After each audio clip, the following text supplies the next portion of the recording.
First of all, let me just apologise for looking like a Scandinavian architect. I'm looking like Steve Jobless at the moment. My profuse apologies. The Witcher, Season 3, Part 1. We've already watched Episode 1. If you've missed that review, I'll link that down in the description. But we're breaking down Episodes 2, 3, 4, and 5 today, all in one episode. So strap in, or strap on, and let's get started. So Episode 2 kicks off, and we're with Yennefer and Ciri, who are still maintaining a low profile. But Ciri, for whatever reason, when I say for whatever reason, what I actually mean is because the plot mates. But for whatever reason, Ciri is doing everything in her power to avoid doing anything that you and I may consider to be covert. Godspeed, miss. I was just wishing you a safe journey. I saw you. What?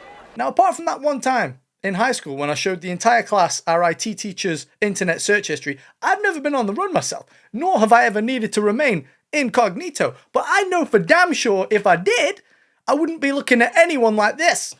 Now, that might seem a little inconsequential, but I bring it up because one thing I think we can all agree on is that when you're watching a movie or a television show, there is nothing more infuriating when you're sat there wondering why on earth a particular character is taking whatever course of action they happen to be taking. It's a classic horror trope. There's a murderer on the loose, and they always have to go into the basement, don't they? They just can't help themselves. Ciri is more than aware, at this point, that the fate of possibly the entire world as they know it is contingent upon their discretion. Yet she insists on looking like an Edvard Munch painting while staring down a relatively high-profile figure who's also a stranger and telling him she's seen a vision of him dying. I don't know about you, but that is not very discreet, is it? Forget Idris Elba and whoever else. I think we've found the new James Bond right here. She's young, sure, but she's more than old enough to know better. In the last episode, Ciri did something dumb, Geralt and Yennefer come to the rescue, and that was one of the main plot points in the entire episode. This episode kicks off with the same thing. Ciri does something dumb,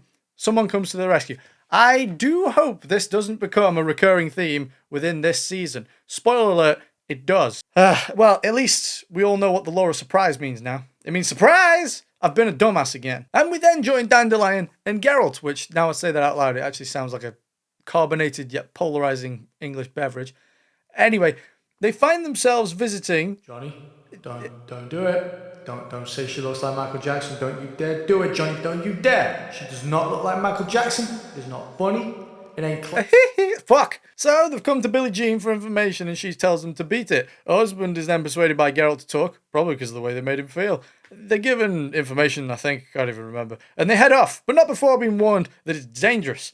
Man, what a thriller this turned out to be, eh? Sorry. We now rejoin Ciri and Yennefer, who I trust have learnt from past events and are now doing their utmost to maintain a low profile. I won't be long. Run, run! Hey! Who you just crossed?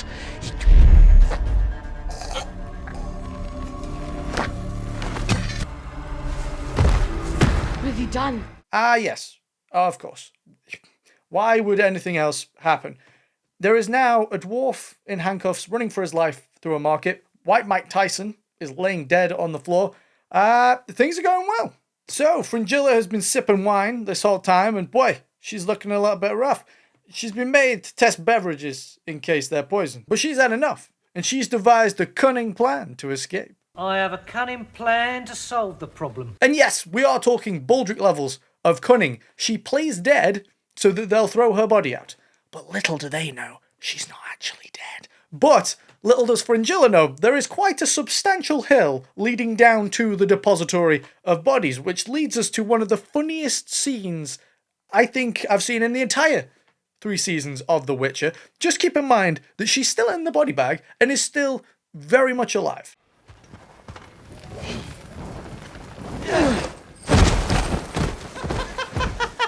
She's got to have broken at least a handful of vertebrae. I mean, whiplash, at the very least. There's a claim in there somewhere for Fringilla. Yeah, she just tanks it like it's nothing.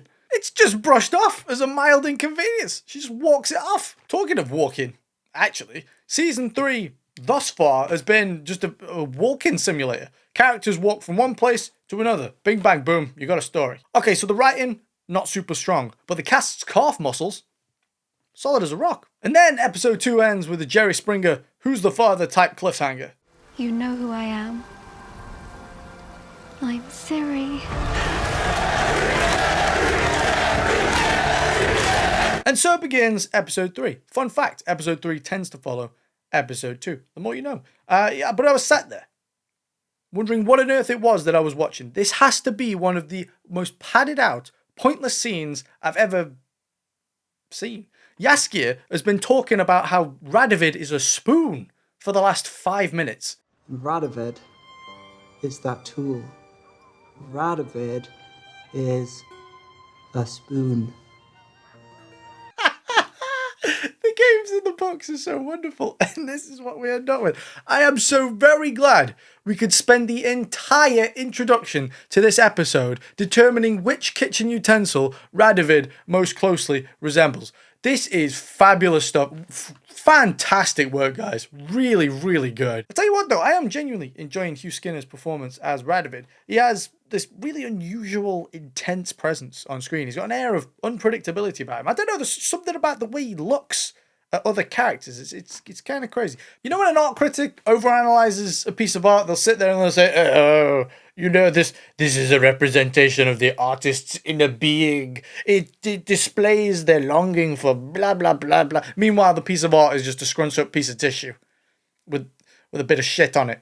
I think that's what I've done with this character. I was singing his praises earlier. I thought that intense stare that Radovid had was like this, you know, it was part of this wolf among sheep facade. You know, he had depth to his character, signs of an upcoming interesting character arc, but it turned out I was wrong, and he just wanted a bit of penis.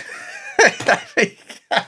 Okay, I gotta say, you know, we're partway into episode 3, and you know, I'm still kind of waiting on something to happen. I mean, you know, the girl from the last episode, it turns out she's been brainwashed into thinking she's Siri, but she's not, and that's kind of the biggest thing that's happened so far. That is, if we're not counting Fringilla getting yeeted down a hill in a body bag.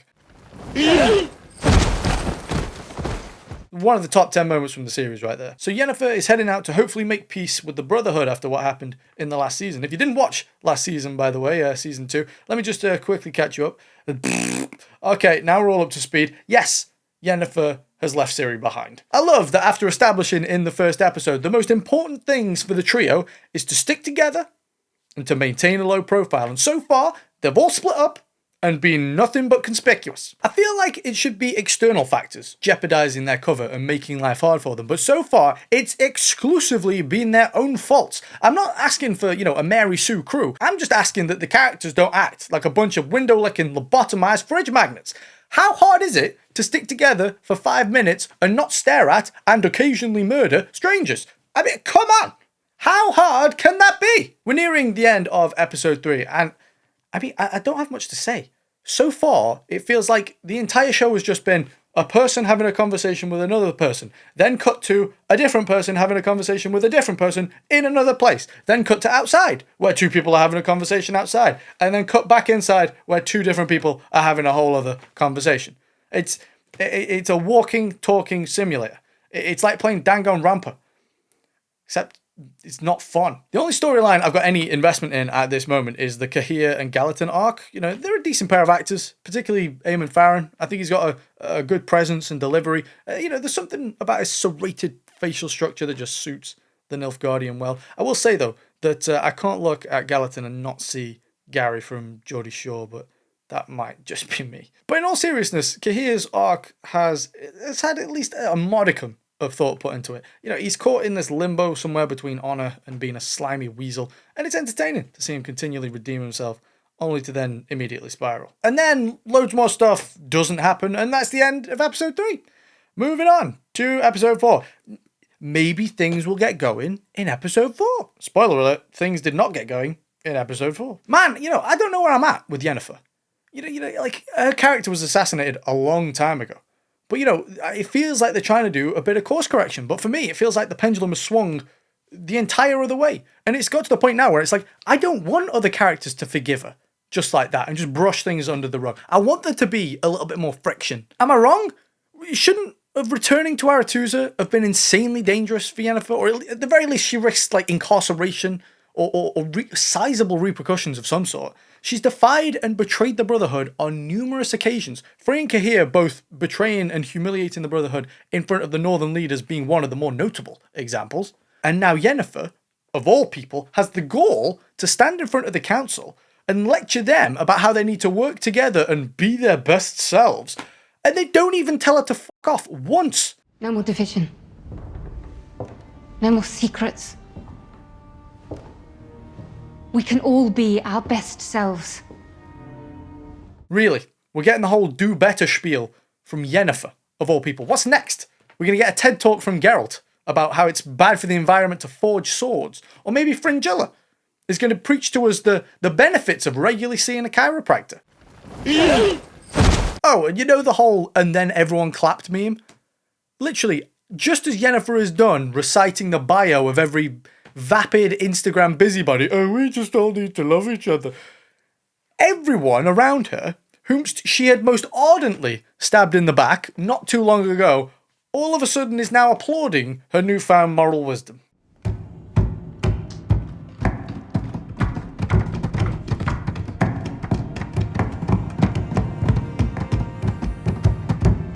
Guys, with the power of love and acceptance, we can all be better people.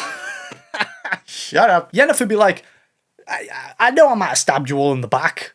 And, you know, I might have undermined your competence as a collective and your positions of power. I might have even aligned myself with the enemy very briefly and embarrassed you in front of all of your peers. But have you remembered to live, laugh, love today? Let me just prepare my continuity critic voice for the following section of this video. Let me just get into character real quick. It's all in the posture and the face. Here we go. Guys, if you skip to 15 minutes and 2 seconds into episode 4, season 3 of The Witcher, you will notice that Vilgefortz is wearing a necklace with some red jewels on it. Cut to Yennefer, and then cut back and no jewels. Where have they gone? It would appear that Lauren Histrich has got rid of them, along with any ties to the source material. Bad filmmaking, bad filmmaking, continuity, bad filmmaking, bad. Okay, activity check. We are about halfway through episode 4, and I'm still waiting for something to happen. Nothing has happened. What is going on? It's building to something. Sure, but why is it only conversation that is paving the way for whatever that thing might be? A little less conversation, a little more action. So, Geralt, Ciri and Jaskier are on a ferry, and they find themselves on board with a travelling band who have lutes and lyres and whatever medieval people carry these days. Those days. Whatever.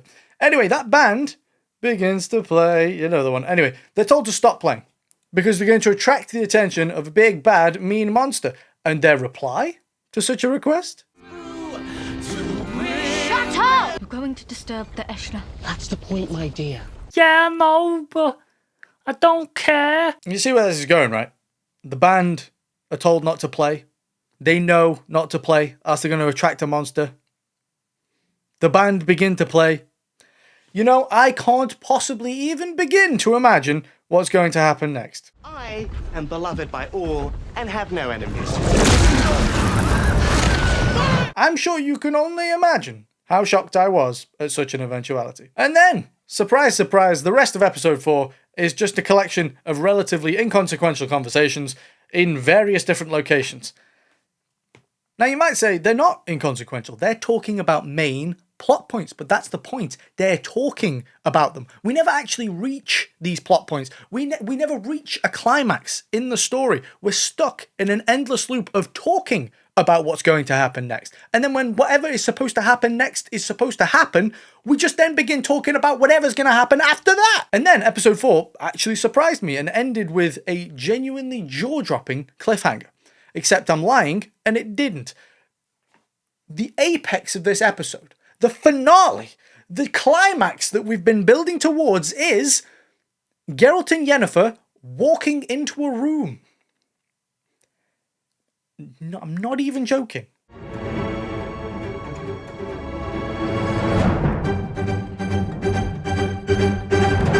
So, we've finally made it to the last episode of the first half of this series, and we pick right back up with Geralt and Yennefer right after that electric cliffhanger from the last episode. So the room they walked into is a soiree. Who'd have thought? It's only been mentioned 1,000 times and we already knew that's where they were going. And then, almost immediately, upon arrival, one of the mages attempts to seduce Geralt by eating cottage cheese?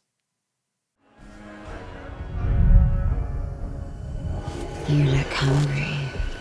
Would you like a taste? So this episode is a story told twice.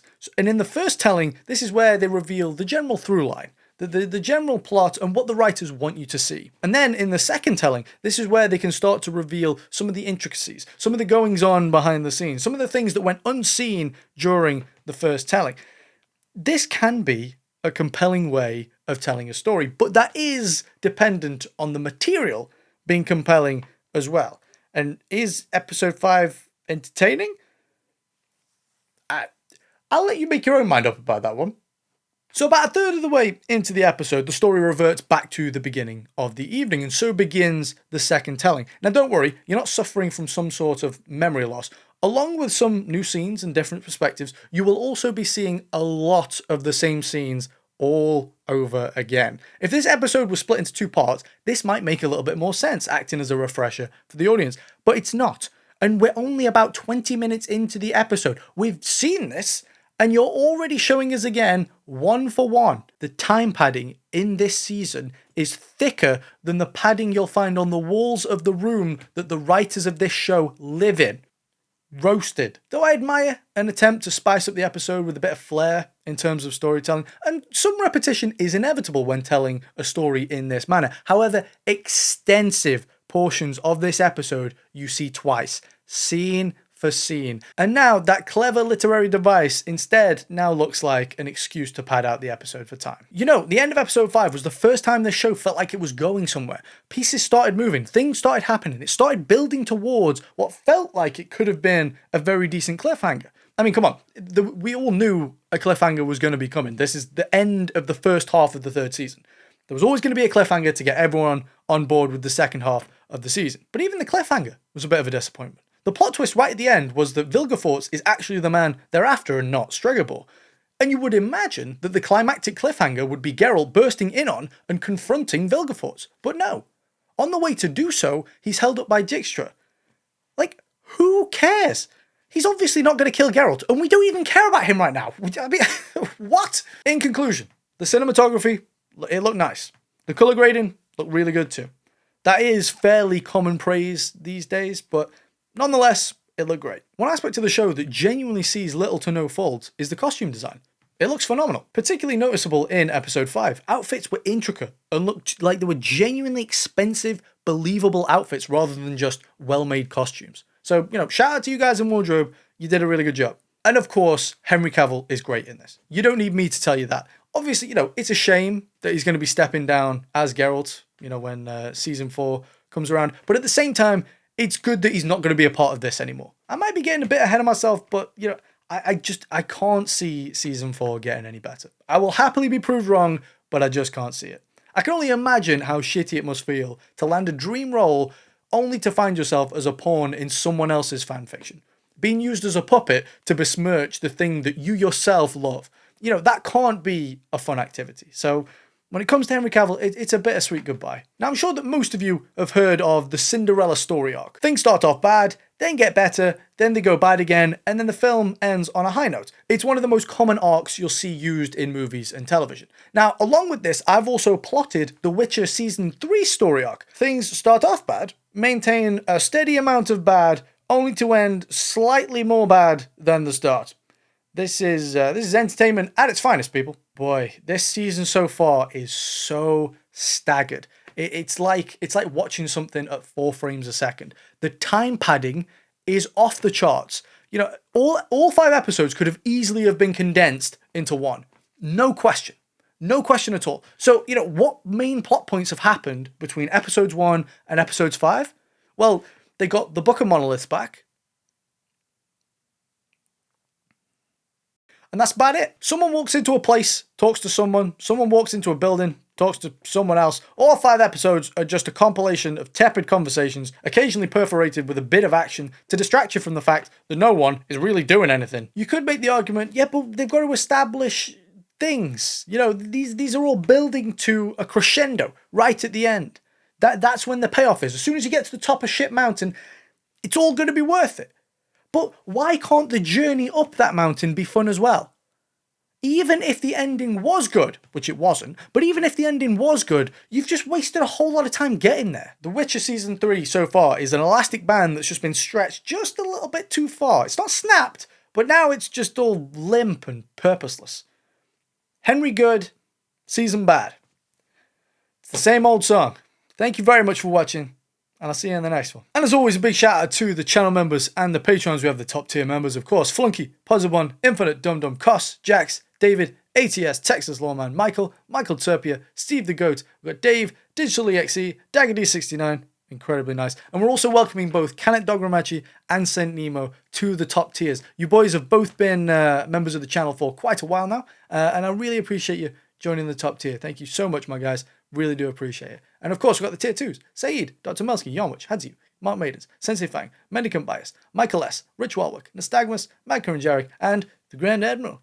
Thank you to each and every one of you. And of course, a big thank you to all of the tier 1s as well. To everyone on this list, your support means the world to me. It really does. Thank you very much. And there we go. Another day, another video. Will you join me for my next one? You better do. You little bitch. But until then, take care of yourself, guys. And I'll see you real soon.